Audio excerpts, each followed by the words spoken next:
Très bien. Alors, comme on est au Shift Project, le sujet, ça va être de décarboner Lyon. Et comme c'est moi qui présente, je pense que ça passe avant tout par comprendre la notion de trafic induit. Parce que si vous avez suivi les résultats du premier tour des élections métropolitaines, ici je vous ai mis les différentes listes après que j'ai trouvé sur E89 là, dans l'ordre d'arrivée. Et on voit que le numéro 2, le numéro 4 et le numéro 6 sont tous les trois plus ou moins partisans d'un projet qui s'appelle l'anneau des sciences, qui consisterait à fabriquer une voie rapide enterrée de cette manière-là, ici comme on voit sur la carte, ce qui permettrait de fermer finalement l'autoroute, le tunnel, enfin en tout cas de plus avoir une autoroute ici, le long des Cadrones, à Perrache et dans le tunnel de Fourvière. Et donc, je voulais commencer par ça, puisque pour moi, ce projet, c'est un gros malentendu qui est lié au fait qu'on réfléchit au trafic routier un peu comme sur l'image de gauche ici, c'est-à-dire il y a un flux, et puis qui est inexorable, et il faut lui faire de la place pour qu'il passe, sinon il déborde, quoi. Et donc il faut maîtriser le flux. Alors que le trafic routier et le trafic en général, la mobilité en général, c'est plutôt comme sur l'image de droite. C'est plutôt une structure vivante composée d'êtres humains qui choisissent ce qu'ils vont faire, et donc une architecture des flux qui va plutôt s'adapter à ce qu'on lui a construit comme infrastructure et qui va prendre la forme de l'infrastructure dans laquelle on construit pour elle. Bon, si vous avez des questions tout le long de la présentation, il ne faut pas hésiter à les poser. Ouais, d'habitude, en fait, c'est tout le monde pose ses questions par message, et si on juge opportun, on t'interrompt, mais c'est toujours Clément qui interrompt. Super. Sur la même c'est encore moi qui fais ça, du coup. C'est Clément, ouais. Yes. Ben, merci Clément. Donc, ça, comment on sait que c'est comme ça et pas comme ça? On sait parce qu'on s'est planté pas mal de fois. Ici, je vous raconte la petite histoire qui est arrivée à peu près toutes les villes du monde, mais à Houston, aux États-Unis, c'était quand même assez drôle. Donc en 2004, cette autoroute-ci, 2 fois 3 voies, très congestionnée, l'association des automobilistes locales dit dans la radio tous les jours que 25 millions d'heures sont perdues chaque année à cause des bouchons dans ce truc. Du coup, comme c'est des Américains qui sont riches et qui ont froid aux yeux, ils construisent une autoroute de 22 voies, voilà, ça ressemble à ça, qui est finie en 2011, pour quelques milliards. Et ils se disent, chouette, avec ça, eh ben, on n'est pas prêt de la revoir, les bouchons. Et ben, 3 ans plus tard, ils ont encore des bouchons sur les 22 voies, et les temps de parcours sont revenus au niveau qu'ils étaient quand ils avaient ce truc-là. Donc, le bilan de l'opération en termes de gain de temps, il est de 0. En termes d'impact d'impact financier de la construction, d'impact foncier et d'impact environnemental, par contre, c'est vraiment pas un très bon bilan. Mais en tout cas, ça montre qu'il n'y a pas de gain de temps à espérer à construire des autoroutes urbaines, parce que quand on fait un gain de temps, c'est traduit par les gens sous forme finalement d'allongement des trajets et d'adaptation de la ville. Alors comment ça? C'est-à-dire que quand on crée quelque chose qui est attractif, les gens disent chouette, je l'utilise, et si on a suffisamment de gens, eh bien ça va continuer jusqu'à ce que le truc soit plus attractif. Ça marche pas que à Houston, ça marche partout. Ici, un petit graphique de Yves Crozet de Lyon, de Laboratoire d'économie des transports, qui montre bien qu'en fonction de la vitesse dans différentes villes, en Europe, en Amérique du Nord, etc., eh bien, les gens roulent plus ou moins vite en voiture en fonction du fait qu'ils ont plus ou moins d'autoroutes. Et on pourrait se dire, plus on va vite, moins on passe de temps dans les transports. Ici, c'est le budget de temps motorisé, donc c'est le nombre d'heures que les gens passent à conduire quand ils conduisent. En fait, c'est plutôt le contraire. C'est plus on va vite, plus on passe du temps dans les transports. Enfin, c'est plutôt qu'il n'y a pas beaucoup de liens, et s'il y a une corrélation, ce serait plutôt dans l'autre sens. Voilà. Et ça, c'est un très très vieux bilan qui a été, déjà dans les années 80 ici, il y avait Monsieur Zahavi qui avait regardé la construction des réseaux routiers dans les années 70-80 et qui avait vu que finalement, le budget temps de transport des gens, il n'est pas le même dans toutes les villes, il n'est pas le même entre les différentes personnes, hein, et donc il y a des différences, mais globalement, quand on achète une voiture, qu'on construit une autoroute, eh bien, les gens ne gagnent pas de temps, les gens vont plus loin. Et avec des budgets de temps qui sont globalement relativement constants. Voilà, donc ça c'est assez important pour comprendre comment on va agir sur la mobilité avec les infrastructures. L'exemple de l'avion, c'est typiquement ça, c'est-à-dire que quand EasyJet ouvre une liaison aérienne vers Porto, eh bien, vous n'avez pas plein de gens qui allaient avant à Porto en voiture qui se mettent à prendre l'avion. Vous avez des gens qui vont à Porto pour le week-end en avion, qui avant, ils allaient passer le week-end en Bourgogne ou plus près d'ici, quand il n'y avait pas d'avion. Donc ça, c'est typiquement l'induction de trafic. On comprend assez bien pour les déplacements de longue distance. Et pour les déplacements de courte distance, c'est moins facile à comprendre, puisqu'on se dit, si je construis l'autoroute ou pas, moi, mon domicile, mon emploi, ils ne vont pas bouger de place. Et donc, pour comprendre ce résultat opérationnel qui est que quand même les gens se déplacent plus quand on leur permet d'aller plus vite, il faut comprendre déjà que les déplacements contraints, donc pour aller au travail ou pour aller à l'école, c'est qu'un tiers des déplacements.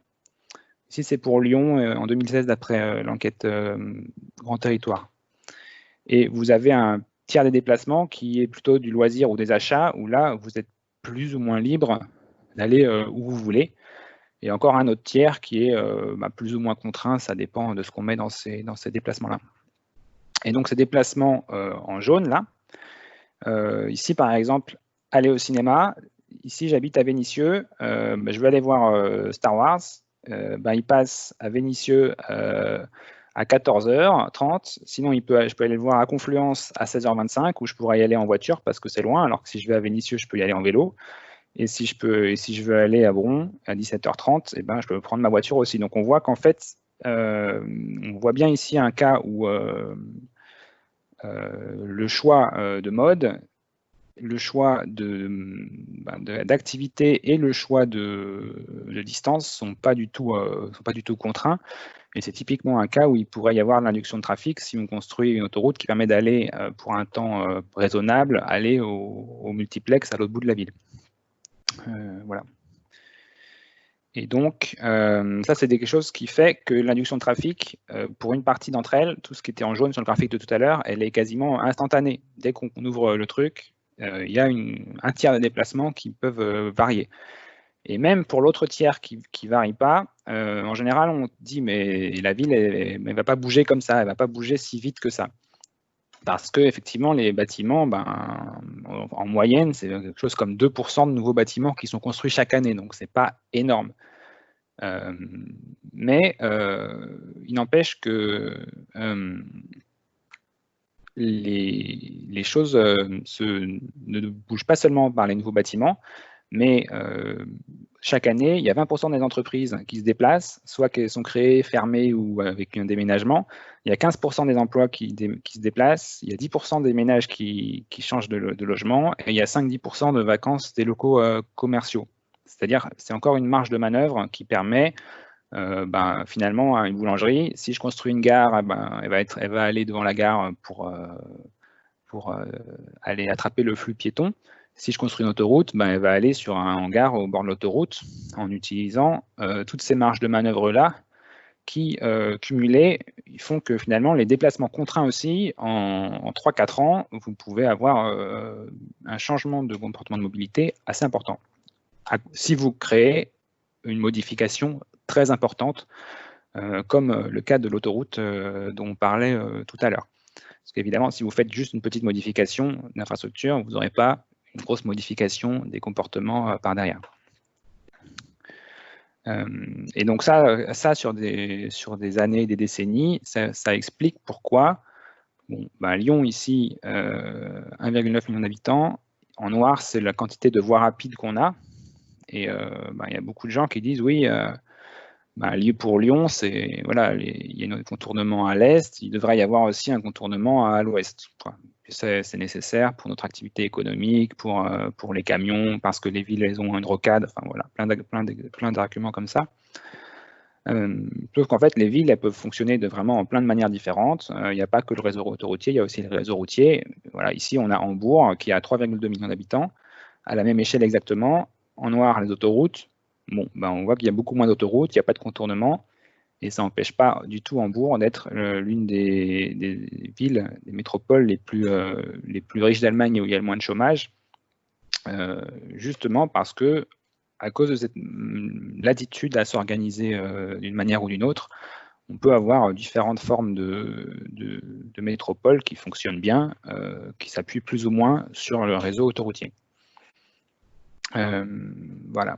Alors, la question intéressante, c'est est-ce que dans l'autre sens, ça marche aussi? C'est-à-dire, si on enlève une autoroute, est-ce que les gens, finalement, modifient leur comportement aussi rapidement qu'ils font quand on ajoute une autoroute? Et donc, le cas ici, c'est intéressant puisque c'est à Lyon que ça se passe, c'est l'autopont Mermoz. En 2009, 17 000 véhicules par jour sur cet autopont, et qui a été ensuite détruit en 2010. Et bon, c'est un petit truc, hein, c'est le débouché de l'autoroute de Grenoble dans Lyon, donc ils ont seulement détruit, je crois, 1 km ou 1,5 km.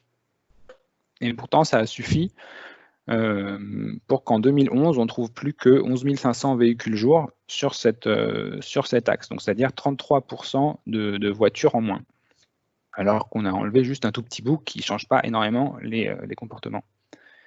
Et ce qui est intéressant, c'est de se dire ces 33 000 voitures, 33% de voitures par jour qu'on a enlevé ici, donc ça fait 7 000 voitures, où est-ce qu'ils sont passés? Et on voit, donc ça c'est le CT de Lyon, hein, c'est pas qui avait fait cette étude-là, qui avait vu, il y en a 2000 qui sont allés sur l'axe d'à côté, hein, un peu comme on pouvait s'y attendre. Il y en a 1000 qui ont pris le train, donc ça c'est quand même intéressant. Il y en a 2000 autres qui sont allés encore plus loin, mais finalement, il y en a 2500 qu'on retrouve nulle part. C'est-à-dire des déplacements qui ont changé. Donc on ne sait pas comment ils ont changé, on ne sait pas si c'est des gens qui ont arrêté d'aller au cinéma dans le centre-ville ou pas. Mais en tout cas, c'est intéressant de voir ce phénomène d'évaporation de trafic.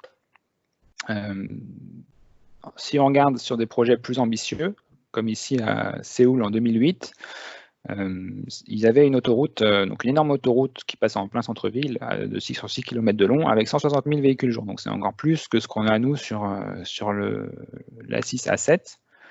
Et à un moment, ils devaient faire des travaux assez chers pour mettre à niveau l'infrastructure. Et finalement, ils ont juste décidé de tout casser et de faire un truc, de remettre la rivière et de faire un truc piéton, un peu comme nos berges du Rhône. Et ce qui est assez intéressant dans cet exemple-là, c'est que ils ont perdu 130 000 véhicules dans l'opération. Mais ce qui est intéressant, c'est que le trafic a aussi baissé sur les axes donc collecteurs et aussi sur les axes parallèles. C'est-à-dire qu'on a eu 0 report de véhicules, si leurs comptages sont justes, dans cet exemple-là. Donc voilà, c'est pas forcément si compliqué que ça. D'enlever une grosse infrastructure, c'est-à-dire en pratique, le risque d'avoir des gros bouchons, il est souvent surévalué.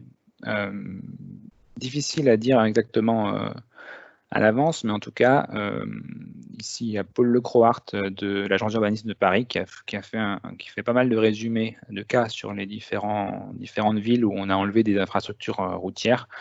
Et on a quand même un constat qui revient assez souvent avec des quantités de trafic dits évaporés ou désinduits qui sont assez importants. Autre idée reçue par rapport à l'Inde des sciences, c'est que c'est fait pour le transit. Bon, encore une fois, si on regarde comment ça marche, ici en rouge, c'est la part de transit